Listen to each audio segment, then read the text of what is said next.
enorme, enorme. I aquesta tensió emocional té un dels moments de màxima expressió, un dels moments que convertirà Salvador Seguí en un mite, en una assemblea que es produeix prop de la plaça Espanya, als peus de Montjuïc, veient la fortalesa de Montjuïc plena de treballadors empresonats, i es produeix aquesta assemblea en què s'ha de discutir la continuïtat de la vaga, sí o no.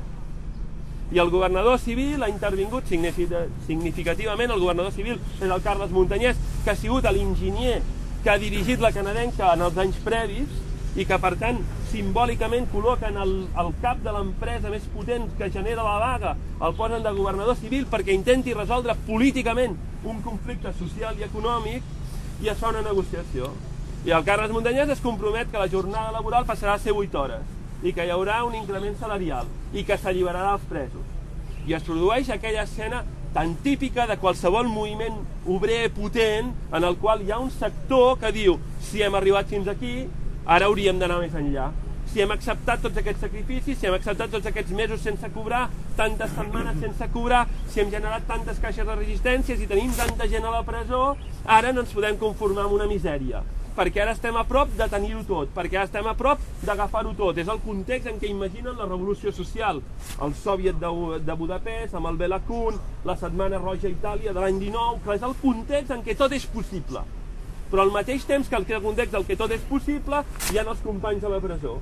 I enmig de milers de persones que participen en aquella assemblea, s'alça la veu atronadora de Salvador Seguí, que no només és un gran líder sindical, que no només escriu bé, que no només parla bé, sinó que té una veu de tro, i que entremig de milers de persones i sense cap micròfon ni cap sistema artificial crida i la gent calla. I Salvador Seguí fa un dels discursos més emocionants que s'ha fet mai, segurament, a la història del món. Diu: companys, sabem que tot és possible, però avui, quan vosaltres haveu decidit la continuació de la vaga i torneu a casa, les vostres dones estaran contentes perquè us tindran al costat al llit i els vostres fills sabran que el seu pare dorm a l'habitació del costat. Però milers dels nostres companys seguiran empresonats, a la Model, a Montjuïc i a molts altres llocs. I les seves dones i els seus fills fa setmanes que no els tenen als costats i seguiran sense tenir-los al costat. Vosaltres heu de votar i heu de decidir en consciència, sabent que el que avui aconseguim no és el nostre objectiu, però sabem que és un pas important per crear consciència de classe i seguir endavant. I la vaga s'acaba, la vaga de la canadenca, i Seguí demostra que és un gran líder a l'hora de convocar les vagues i que és un gran líder a l'hora d'acabar-les, que és un gran líder a l'hora de negociar amb la classe política, que és un gran líder que fa por a l'empresariat i que fa por en els sectors més reaccionaris de la política.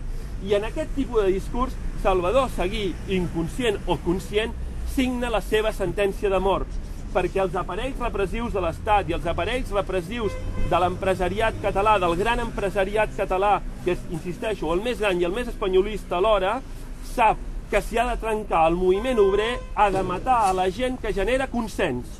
I per tant, Seguí és un generador de consensos. Seguí és un líder de masses i per tant Seguí ha de ser assassinat, igual que ha de ser assassinat Francesc Layret o que han de ser empresonats els seus amics i companys, entre els quals hi ha Lluís Companys, que els hi fa d'advocat laboralista a tots ells. Per tant, en aquest context hem d'entendre aquest conflicte tan brutal, un conflicte tan brutal que porta el ministre de Governació espanyol, el ministre d'Interior espanyol, Burgos Maza, a dir, en les seves memòries, escriu: terrible es el recuerdo que yo guardo de aquellos años, de lo que tuve que sentirme decir en la mesa de mi ministerio, cuando venían los grandes empresarios y me decían que no pensaban tolerar aquella situación, que pensaban ir más allá, que pensaban resolver por las armas aquello que políticamente se estaba negociando. Burgos i Maza, ministre d'Interior espanyol, ministre conservador del Partit Conservador espanyol, s'esgarrifa del que va passar a les presons, a les comissaries, entre els anys 1917 i 1923. És aquest context tan extraordinari, tan brutal, tan ple d'emoció. Recordeu que Layret és assassinat perquè surt de casa, perquè ha rebut una telefonada dels pocs telèfons que hi havia en aquell moment a la ciutat, que li han dit que s'han endut a Lluís Companys i que no en saben res. I surt per anar a preguntar per ell. I la telefonada li han fet perquè surti de casa. I estava malalt, i sortia amb crosses al carrer Balmes, i a baix l'esperaven els pistolers i el van assassinar. Per tant, és aquest context és aquesta lluita, és aquest context el que generarà després les majories socials que encara que en els anys principis dels 20 no portin a una victòria electoral, perquè no hi porten, però sí que generen una hegemonia social que sí que la generen, és el que explicarà el context dels anys 30. I per tant és vital entendre aquest moviment de la classe treballadora catalana per entendre la història del segle XX pràcticament fins als nostres dies. Res més, moltes gràcies.